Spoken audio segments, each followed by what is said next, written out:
I got so much motherfucking design on right now. Break it down, bring it back, make it clap. I got 3 old thoughts, new block, wear that thing. Bitches on my line, and you know they Pose with the fans. Pose with the pose with the pose with the fans. Pose with the Assalamualaikum dan selamat sejahtera kepada yang menonton. Saya Alia Murshidah binti Badrul Hisam dan sahabat seperjuangan saya Farah Natasha Alia binti Nasoha akan membentangkan tentang keutuhan wacana, cara untuk membuat rujukan dan juga kejelasan dalam penulisan yang terdapat dalam artikel yang kami pilih. Artikel yang kami pilih ialah dari sumber ilmiah Google Scholar. Tajuknya ialah Pengaruh Bahasa Ibunda dalam kalangan golongan bukan Melayu tahun 5 semasa menulis karangan. Artikel ini bukanlah sebarang artikel yang hanya ditulis semata-mata, tetapi telah pun melakukan beberapa kajian terhadap 3 orang pelajar tahun 5 untuk membuat karangan dan menjalani beberapa sesi soal jawab bersama pihak Kementerian Pendidikan Malaysia, iaitu KPM. Okey, seperti yang Alia sudah terangkan tadi tentang tajuk yang kami akan bincangkan, seterusnya saya akan menerangkan tentang keutuhan wacana. Jadi, baiklah. Jadi apakah itu keutuhan wacana? Okey. Wacana ada dalam sesebuah penulisan adalah kekuatan yang memudahkan pemahaman audiens. Seterusnya, wacana wujud melalui ayat, perenggan, frasa, laras bahasa, tanda baca, latar konteks dan keseluruhan aspek yang terlibat dalam penulisan. Dalam pada itu juga, menurut Faridah Nazir 2014, keutuhan wacana dapat dikesan melalui wujudnya susunan yang berturutan atau teratur dalam sesebuah wacana. Jadi secara ringkasnya, wacana ialah cara penulisan di dalam sesebuah penulisan akademik untuk menyampaikan mesej yang ditulis oleh penulis agar dapat difahami dengan baik oleh pembaca. Di samping itu, keutuhan wacana terbahagi kepada 4, iaitu keutuhan semantik, keutuhan leksikal, keutuhan gramatikal dan keutuhan fonologi.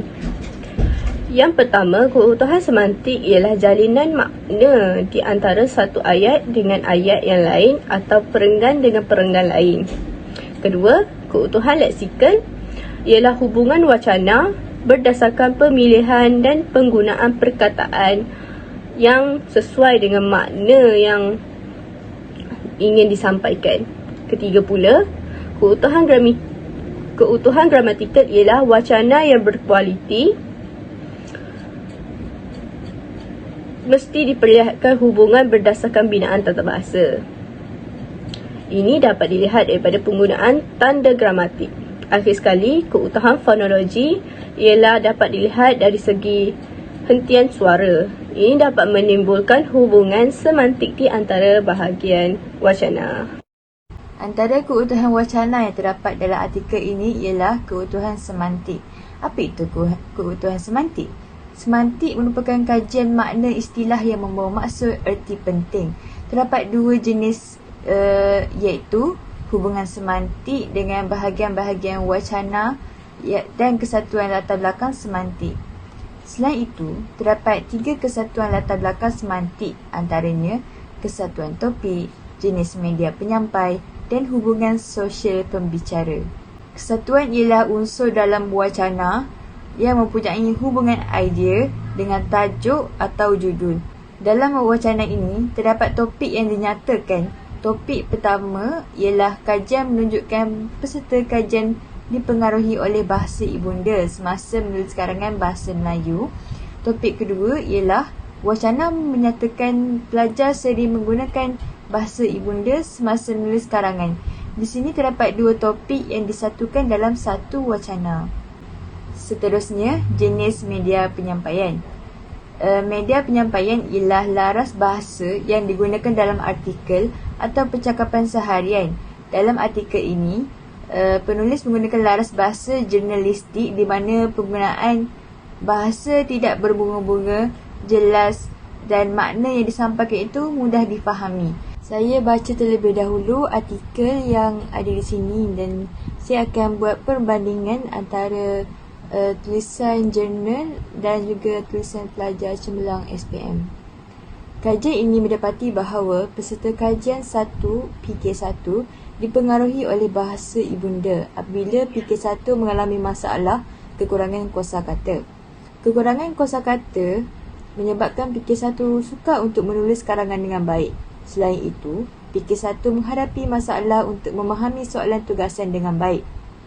Perkara ini menjadi cabaran kepada PK1 dalam menulis karangan dengan baik. Lain daripada itu, PK1 kurang menggunakan bahasa Melayu di rumahnya dan sering menggunakan bahasa ibundanya. Perkara ini serba sedikit menjadi faktor pendorong kepada PK1 menggunakan bahasa ibunda dalam penulisan karangan. PK1 turut menggunakan bahasa ibunda semasa membuat binaan ayat. Hal ini dikatakan demikian kerana PK1 tidak dapat membina ayat yang panjang dalam bahasa Melayu dengan gramatis dan baik. Selepas saya membaca jurnal ini, saya akan membaca karangan tingkatan 5 pula. Dawasara ini, sama ada kita sedar atau tidak lantaran terlalu dihidangkan dengan pembangunan negara yang semakin gah di pesada dunia. Namun sebalik itu, kita acap kali tersentak oleh pelbagai permasalahan sosial yang dicetuskan oleh golongan remaja hari ini. Generasi muda merupakan pelapis yang akan menduduki tampuk pemerintahan negara pada masa akan datang. Sayang dan malang sekali, mereka tidak sedar akan obligasi yang terbeban di bahu mereka. Kerekaan dalam menikmati hiburan yang dihidangkan oleh teknologi hari ini bakal memberikan kesan yang buruk kepada mereka. Justru, setiap pihak perlu memainkan peranan masing-masing dalam mengubah persepsi dan tingkah laku golongan remaja dan mengenal pasti apakah ciri-ciri remaja berwawasan. Jika nak dibandingkan dengan tulisan karangan pelajar cemerlang SPM, pelajar SPM banyak menggunakan ayat yang gah dan bunga-bunga ayat untuk menarik minat penanda kertas.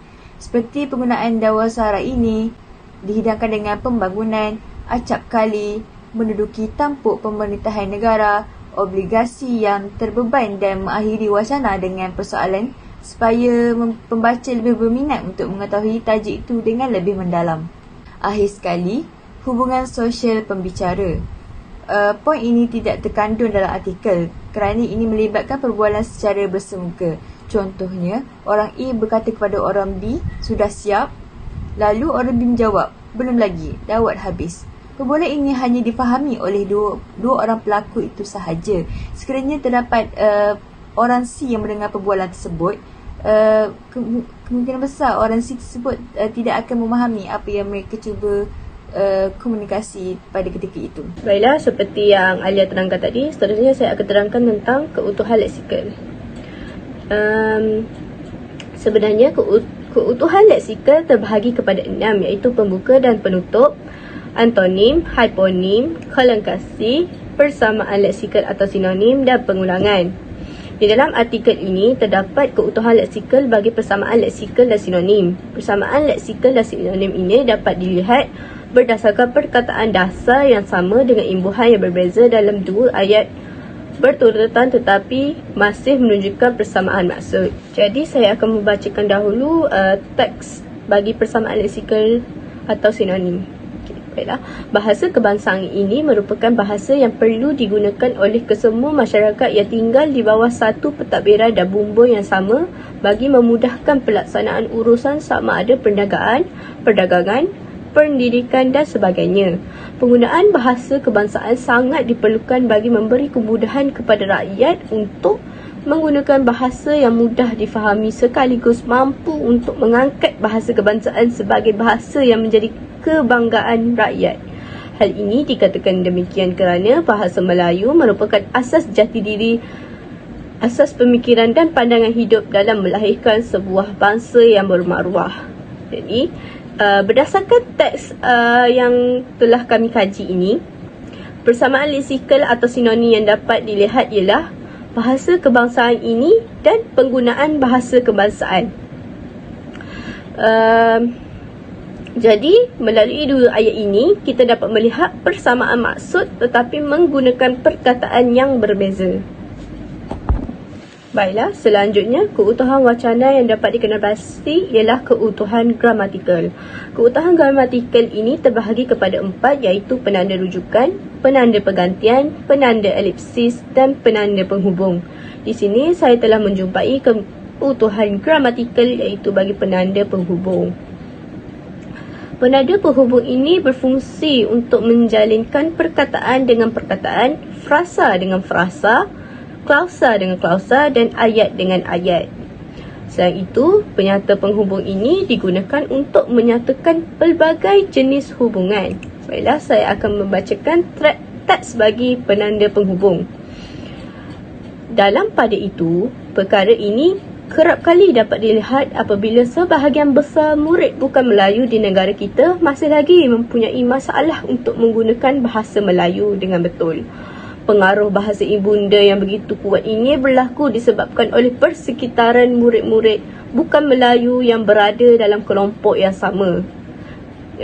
Norizan 2018. Rentetan daripada ini, murid-murid bukan Melayu mudah dipengaruh dengan bahasa ibunda mereka berbanding bahasa kebangsaan sekaligus mengaplikasikan penggunaan bahasa ibunda ini dalam penulisan mereka. Oleh itu, pengaruh bahasa ibunda kaum masing-masing ini telah menjalinkan seseorang murid kurang mahir dalam mempraktikkan penggunaan bahasa dan ayat yang betul dalam penulisan. Okey, baiklah. Penanda penghubung yang dapat saya jumpai di dalam teks ini ialah dalam pada itu, oleh itu dan rentetan daripada ini.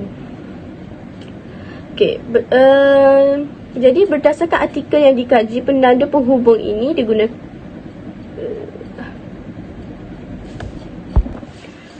Jadi, apa yang dapat saya simpulkan daripada keutuhan gramatikal ini ialah keutuhan gramatikal ini adalah sama seperti penanda wacana untuk menyambung sesuatu ayat atau sesuatu huraian.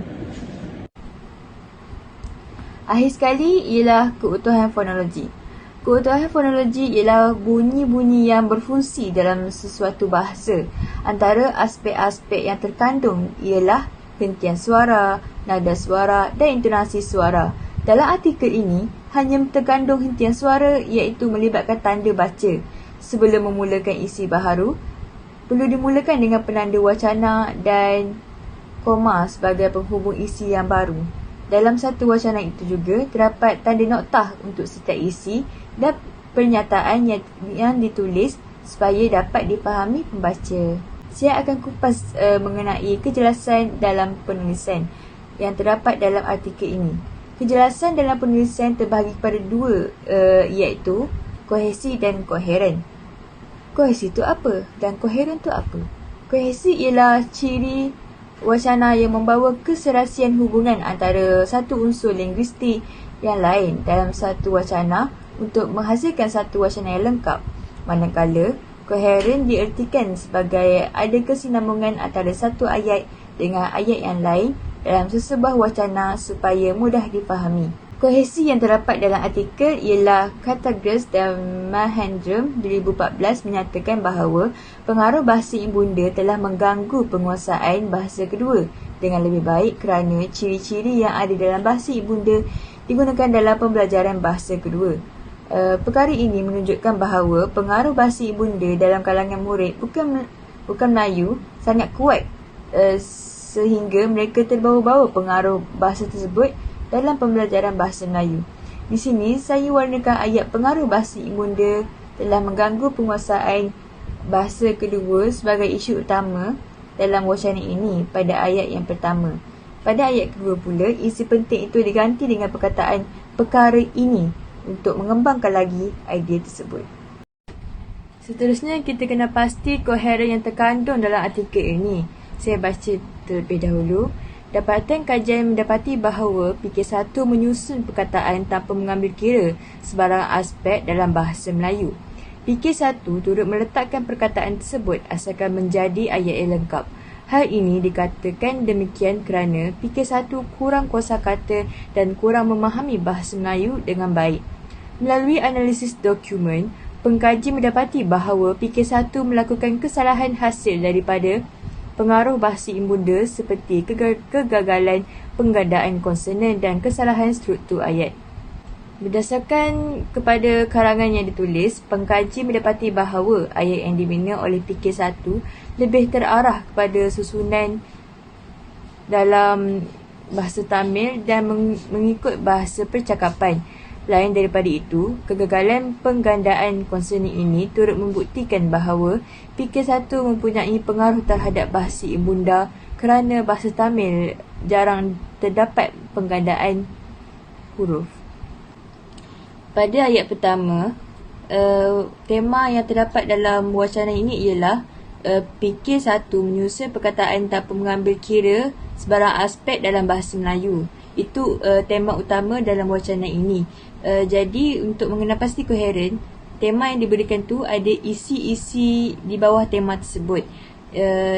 Seperti yang ada dalam wacana ini, tema yang pertama, isi yang pertama ialah meletakkan perkataan tersebut asalkan menjadi ayat yang lengkap. Itu apa yang PK1 buat.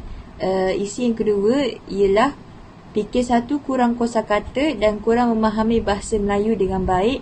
Dan akhir sekali terdapat kegagalan penggandaan konsonan dan kesalahan struktur ayat yang PK1 lakukan dalam penulisan karangan bahasa Melayu.